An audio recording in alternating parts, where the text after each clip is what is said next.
As fortes chuvas alteraram partes da estrutura da barragem Capitão do Mato da Vale em Nova Lima. A mineradora informou que o nível de emergência subiu para 2.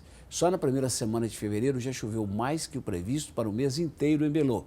Foram 200 milímetros. Cada milímetro, você sabe, corresponde ao que cai em 1 metro quadrado.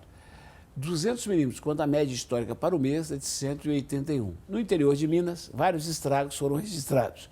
E o carnaval deve ser de mais chuva. A chuva que começou na tarde dessa terça-feira em Belo Horizonte durou toda a noite e madrugada. Os alertas de novos temporais continuam sendo divulgados pela Defesa Civil. Os mapas orientam as equipes sobre a chegada e a intensidade da chuva. A gente pode ter situações em que haja necessidade de bloqueios de vias. As equipes da Prefeitura de Belo Horizonte estarão fazendo bloqueios caso haja identificação de alguma situação de risco nas vias. É importante que as pessoas respeitem essa sinalização, estejam atentas e não tentem atravessar áreas que estejam sob riscos de alagamento. Algumas regiões da cidade ainda sofrem as consequências de um dos janeiros mais chuvosos da história. Inundações, asfaltos arrancados, crateras em vias importantes, quedas de barreiras, casas desabadas. Em todo o estado de Minas Gerais, já foram registradas 60 mortes. Essa chuvinha fina, contínua, teimosa em ir embora, aumenta o risco geológico. Quanto mais os terrenos ficam encharcados, maiores são as chances de deslizamentos de barrancos e encostas. E a previsão é que esse volume de chuva aumente entre esta quarta e quinta-feira. Só para a capital mineira, são esperados 100 milímetros nos próximos 2 dias. Belo Horizonte está sob situação de emergência e a Defesa Civil ela está em permanente estado de atenção. Nós mantemos equipes de vigilância por 24 horas, monitorando as condições do clima na nossa cidade, emitindo os alertas de risco, acompanhando as chuvas, a variação do nível dos córregos. As consequências da chuvarada já começaram a aparecer. Os ventos derrubaram esta árvore no bairro Santo Antônio, na região centro-sul de Belo Horizonte. Os galhos caíram na pista. Em Governador Valadares, no leste do estado, o temporal também provocou quedas de árvores. Pontos de alagamentos e ruas ficaram interditadas.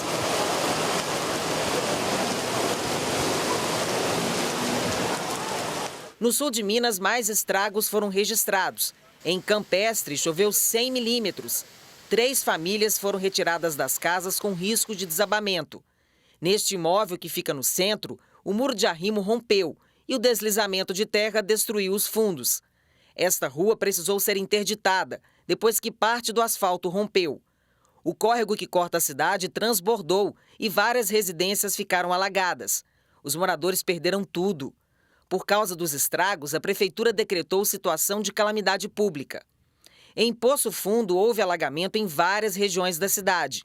Algumas famílias precisaram ser retiradas de casa.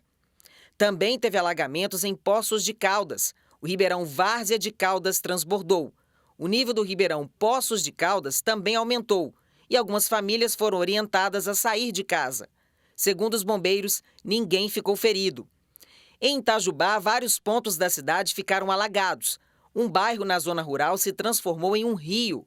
Neste outro, a água começou a entrar na garagem de um prédio. Um barranco cedeu, mas não atingiu as casas. Máquinas da prefeitura retiraram a terra do local. Ruas próximas à Universidade Federal de Itajubá ficaram alagadas e a água invadiu a instituição. Segundo o Corpo de Bombeiros, ninguém ficou ferido e nenhuma família precisou sair de casa.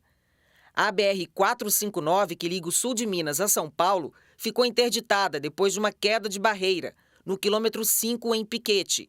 Equipes do DENIT trabalharam na limpeza da pista.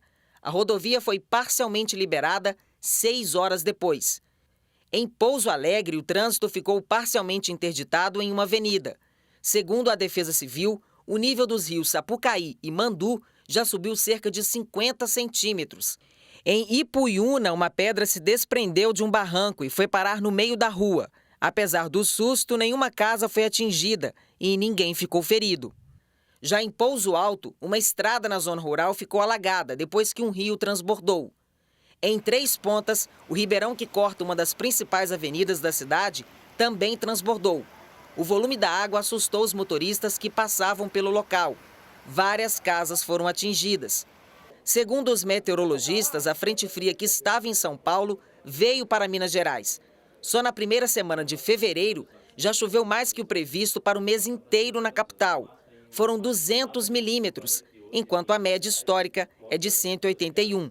E quem já está preocupado com o carnaval pode pensar uma fantasia que combine com capa de chuva. Teremos chuva sim, a aproximação de uma frente fria já na sexta-feira pode fazer com que esse sistema atue durante o carnaval aqui na região.